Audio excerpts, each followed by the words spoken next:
So let's talk about this full moon in Taurus that we're going to have. So we're going to have this full moon in Taurus on the 4th or the 5th, depending on where you are in the world. Excuse me. I drank coffee right before I got on film. So, um, this full moon in Taurus, let's talk about. So, full moons are about gains and completions, but it's also about letting go of things, right?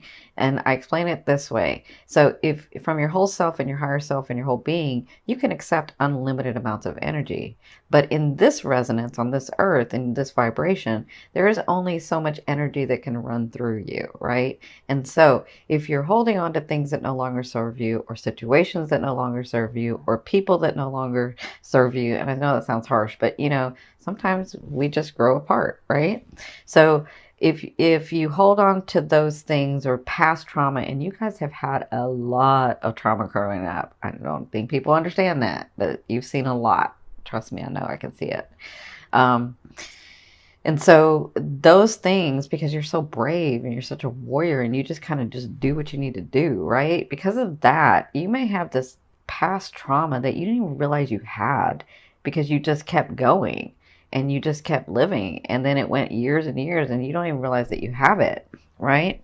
And so that, all of that is energy that you're holding in your field. And when you do that, the new energy, the new blessings, the new possessions, the new things, they can't come in because there's no room, right? And so as you release and as you let go and as things come to completion, it runs through you, and then you can get your blessings. Your blessings can come in, your possessions can come in, your situations, your people, your relationships, they can all come in. So this is what the full moon is good for, is for you to sort of set your intention and understand, come to an understanding, and then let go so that your blessings can come in, right?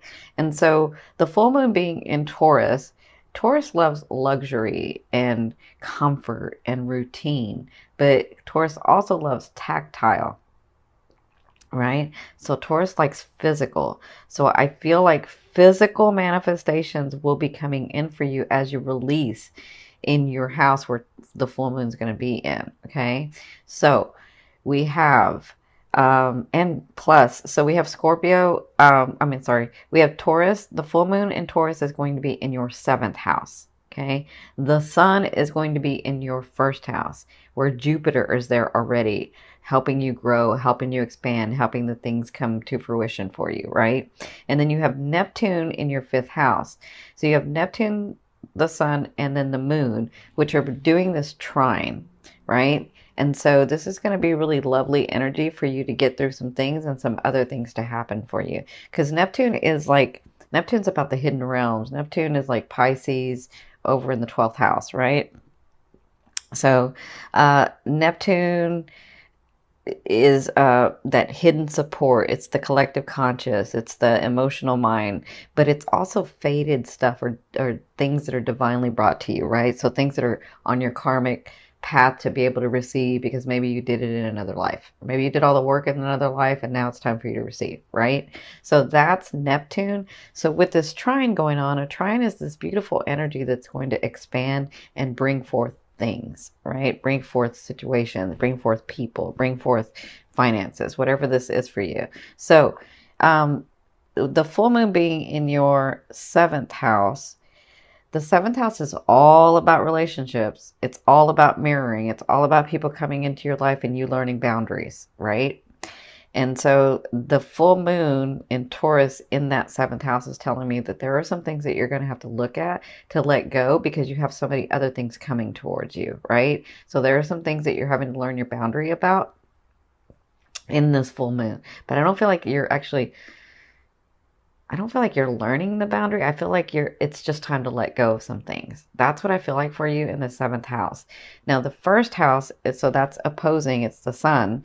So I feel like with Jupiter and the sun in that house for you, I feel like there's manifestations that are coming towards you. And as you can see, you have some things coming in the month of November. And so with Neptune also, this fated stuff, this divine guided stuff, right? Or things or people. With Neptune in that 5th house, the 5th house is about love affairs and creativity. So for some of you, I feel like you're trying to create something, and Neptune is going to bless you and help it move forward, right? With the full moon in Scorpio. So, I mean, the full moon in Taurus. So, let me just say it this way. As you release what no longer serves you, I feel like you'll get blessings in your first and in your fifth. Okay. So, that's what I'm feeling with this trine for you. Neptune again is about, I mean, the fifth house is again about creativity and love affairs. So I feel like some of you are going to meet some people. It's like time for you to meet some people. It's like time for you to have that fated person come in. Okay. So that's what's going to be happening. I'm going to do a new moon video for the for it being in Scorpio in a couple of weeks. Okay. So let's get started. What I've done here is I've changed it up, of course, because I have that Gemini side. So this is your emotional state. This is like the faded stuff. This is spirit. And then this is spirit's advice. And this is the physical stuff. And then this is your financial card. And this, I'm sorry, this is your love card. And this is your financial card. So this is past, present, and future. So what I mean by future is late November into December. Okay. So in your past, it looks like you were celebrating with family, you were celebrating with friends, you were happier, things were coming to light, things were happening for you. It was so good, right? And that's kind of how you were feeling. That was the perfect state that spirit wanted you in and you wanted you in so that you could receive all these blessings, right? So if I feel like what happened here was the Five of Swords. So some things came to light, maybe some people's actions came to light. I feel like maybe you didn't even know this thing was going on, but you kind of had a feeling, and then that came to light. So whatever it was, you were taking action and doing what needed to get done, right? Because you were in a happy state, and it feels like some of you had found out some things, and it doesn't even have to be a bad thing. Like sometimes I feel like this is, for some of you, it's like the universe was hiding something until it was time for you to get it, right? And that's what I feel like was going on in this recent past. Now, in your present, you have the the Four of Swords. And so this is about, this is going to be going on now till 2 weeks, right? And let me say this about the full moon. The full moon energy, you'll be receiving the benefits of that for about 2 weeks, okay? No, I'm sorry. Fixed signs are a month. So you should be receiving it for a month, that energy. Okay. Now, the reason, before I get to this, because I forgot to say this, the reason the full moon and the new moon are so important is because they're going to be hitting on the eclipse point. Remember where we had those eclipses? So they're going to be hitting on that eclipse point, meaning that they're going to reactivate everything. So just when you think, oh my God, am I not going to get any more? Is it going to stop coming? It's reactivating again. Okay. So don't worry. You got a great year coming, Scorpio. So for you guys, again, the full moon energy is going to be for about a month for you, because all fixed signs are going to, they're going to be able to benefit for a month for that full moon. So in your present, you have the Four of Swords, which is telling me that you have done everything possible in whatever situation you're thinking about or have been doing. There's no more that you can do. Okay. And sometimes you just have to let it lie and focus on something else. You'll pick it up later when the thing comes to you, or the situation comes to you, or the person comes to you. But for now, whatever this is for you, it's about you letting go. I keep hearing letting go and letting God. That's funny that I think I heard this for Scorpios last time. So they're saying let go and let God, and move over here and do this other stuff, because you've already done everything possible for this. Okay. So this is in different areas for each one of you, because this is such a big group. But if you have been working on something and it's just not coming through, or this person is just not understanding, or this thing is just not going, they're saying let it lie. Excuse me. Let it lie. Come over here and focus on something else, because I keep hearing, let us do our work so that they can come in, so that those things and those people and those situations can come in, right? That's what I'm hearing. So I feel like, because this is in your present and this is what's going to be coming. Some of you it's work, some of you it's love, like romance. Some of you it's family. Okay. So I'm talking about this. So the Page of Coins, and this is for the from now to the next 2 weeks. And I don't think this is just one thing. I think this is a couple of things. You're going to be receiving news that is going to be felt on a financial level, on a possession level, because the coins to me or the pentacles is finance, material stuff. So this is going to be felt on a material level. Okay. Now, this is news that you're going to be receiving. When you get this news, whatever you do with it, it will grow, right? So for some of you, I feel like this is a person that comes in to help you and then sort of gives you that break, or sort of gives you that inspiration, or sort of gives you that missing piece that you were wanting for this project or for this thing to work out, or for whatever this is. I feel like that. So you'll be dealing with that for the next 2 weeks, or in the next 2 weeks. And it can be now to the next 2 weeks. Okay. Now, in your near future, so the end of November into December, this is you. I know you're a water sign, but this is your characteristic. And this is how you'll be thinking. This is what you'll be feeling. This is kind of the actions you'll be taking. Y'all know, if you've seen me before, the King of Wands never fails at anything. They just have to want to do that thing. Okay? Sounds a little bit like Scorpio, actually. So I feel like if these projects or these situations or these relationships, if it's something that you're really wanting, you're not going to fail. And I feel like you will be feeling that and seeing evidence of that at the end of November and into December. Okay? So, plus, the King of Wands has financial gains, always.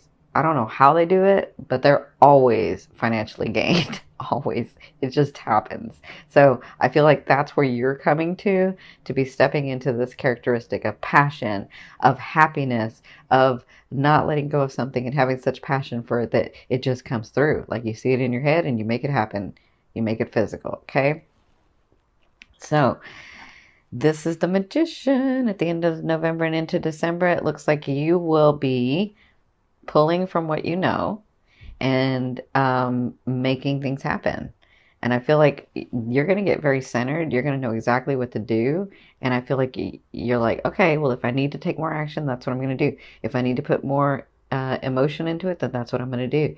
If I need to like invest more time in this, then that's what I'm going to do. If I need to think outside the box, then that's what I'm going to do. Like, I feel like you get really, really centered and clear about what you're going to do. And because this is such a big group, I'm seeing all kinds of scenarios, so I'm not going to make it detailed. So let's go into your love area. So you have the Queen of Coins in your romance. So for some of you, I told you it's time. Some of you that are single, this person's coming in. And this, the Queen of Coins, they're not gender specific for me in the deck. This is more about the characteristic.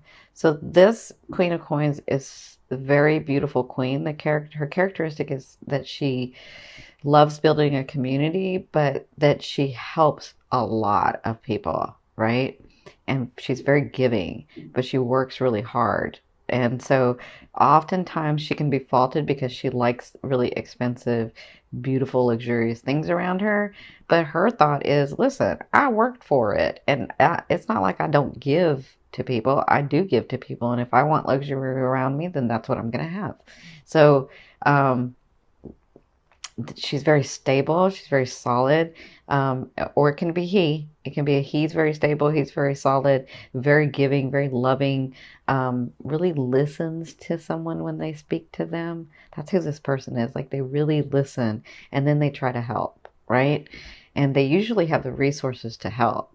So I feel like in your romance area, this person is coming in. For some of you, this is that life partner that you've been waiting for, right? Now, for others of you, and this is going to be going on in the month of November, for others of you, I feel like if you're partnered already, I feel like some of you are going to this stage where you're getting very, very stable with each other, very comfortable with each other, and very loving with each other, like helping each other back and forth. Like, let me say this, you may not, like, you may have been married a long time. Yeah, I'm seeing where like Some of you may have been married a long time, but you find this space again where you can love each other in whatever actions you need to take, right? For each other. Very loving that way. So that's what I feel like is going to be going on in the month of November, is that you both will come to this understanding of what to do next together. Not fight against each other, but with each other. Makes sense? So, your financial card. In the month of November, you have the Knight of Coins. That's offerings, money offerings, financial offerings, physical possession offerings. Like somebody's going to come in, or you're going to get a raise, or you're going to get the job, or whatever this is, you get an offering felt on a material financial level. So I'm telling you, you've got a great year coming. You just have some things that you have to let go of. And I don't think that like, it's not like you haven't consciously let go of these things. It's like these things are, you didn't even know they were there, some of them. Okay, some of them you do, but some of them you didn't even know they were there. And so as you go in and you look and as you clear, all these blessings come in, and I see a great year for you guys. So congratulations. I'm going to turn over this last card. This is going to be the overall outcome and the theme you'll be working through in the month of November. Oh my goodness, look at you. You got another offering. I'm telling you, you guys are going to have like a great year. Look, coins, swords, but this is an offering. So this comes from nowhere. Let me say this. If you think it's going to be one way, you got something else coming too. Like you have that and that coming. This offering comes from nowhere and it changes your life. Like you're like, finally, yes. I kind of feel like that.